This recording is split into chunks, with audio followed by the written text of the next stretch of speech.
What is up, guys? Welcome to another video. The Geeky guy here, and today I'll be talking about the calling Taiwan that just took place about 7 hours ago. As of the recording of this video, I just want to make a quick video talking about a few things.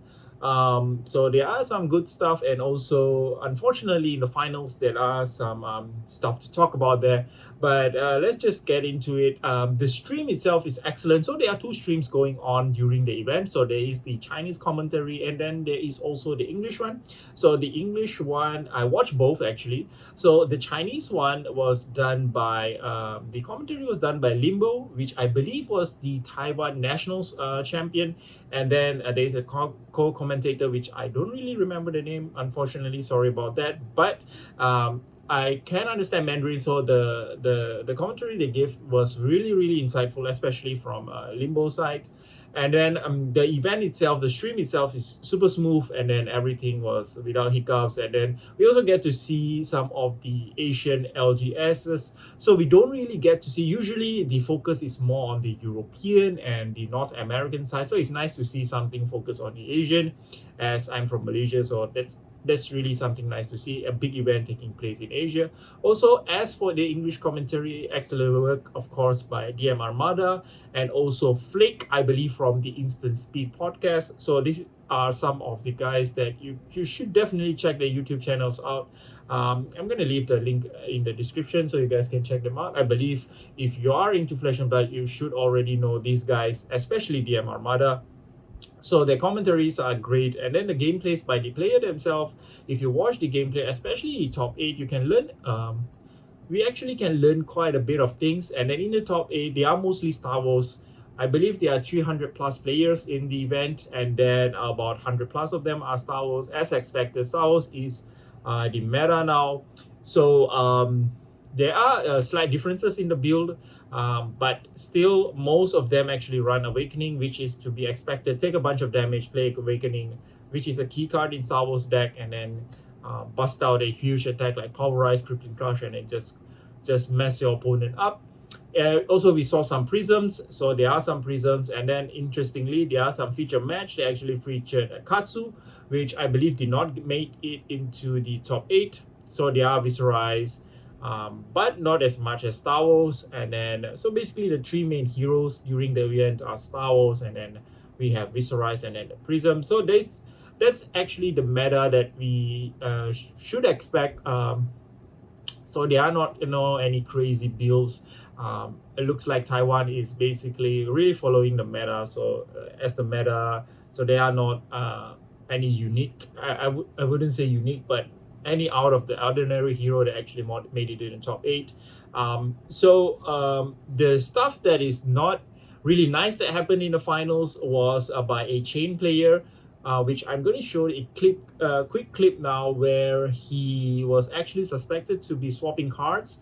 So the quick story here was his opponent played out the Star Wars actually played out a Oaken Old. So what happens is when an Oaken Old hits, so you have to randomly choose 2 cards and then put it at the bottom. So what the chain player did was basically swap cards so that he could get to keep, I believe, the talisman in his hand, so he could prevent the crown. If you guys don't know, talisman of Tides basically prevents your opponent from, not, I wouldn't say prevent, but basically -1 card they would draw during your turn. So crown won't be able to draw the card. They would be able to trigger and put the card from the arsenal to the bottom, but the drawing part would be removed with the talisman. So basically what the chain player did, wanted to keep the talisman in his hands to negate some of those, to negate the draw basically. So the Star Wars player would have left with 3 cards, and then he had to play with 3 cards, basically mitigating a bunch of damage, I believe, to keep the momentum on the chain player side. So what happened was the judges actually caught up to this. During they actually reviewed the recording, and in the end the chain player got DQ'd. So it's not, we couldn't actually point out if he did this in the previous round. So we shouldn't accuse him of having to do those kinds of tricks in previous rounds. But what he did was caught in the finals, and it was called out, and he was DQ'd, and then it was all good. And then so the Star Wars player ended up being the champion, though the finals was a bit underwhelming, I would say, because it lasted for only 2 to 3 rounds before the shenanigan takes place. So what we can learn from this? So sometimes we are too fixated to winning a match, or we want to winning a match, or in the case of the calling Taiwan, I could in some sense understand why he did that, because he wanted to win, and then but that is not the right way to do it. So in the end, it's actually important to always maintain clean play. We do have something like this happen in the UK, I believe UK nationals, but in the end it wasn't as bad as this one, I would say. So we should always try to maintain clean play, and then try to adhere to the rule as best as we can. If there are something that we do not understand, always call out for judge. And then, so instead of being fixated so much on the winnings, we should always remember that the intent of Flesh and Blood is to actually the main intent, I would say, is to actually enjoy the game, and then also the social part of it. You get to meet new friends, you can get to actually interact with people, and then go to all kind of big events, meet with a bunch of people, even form a team, which I actually get to experience. So it is all part of that experience of playing Flesh and Blood. So don't get too fixated in winning until you resort to these kinds of plays, or resort to rule sharking and things like that.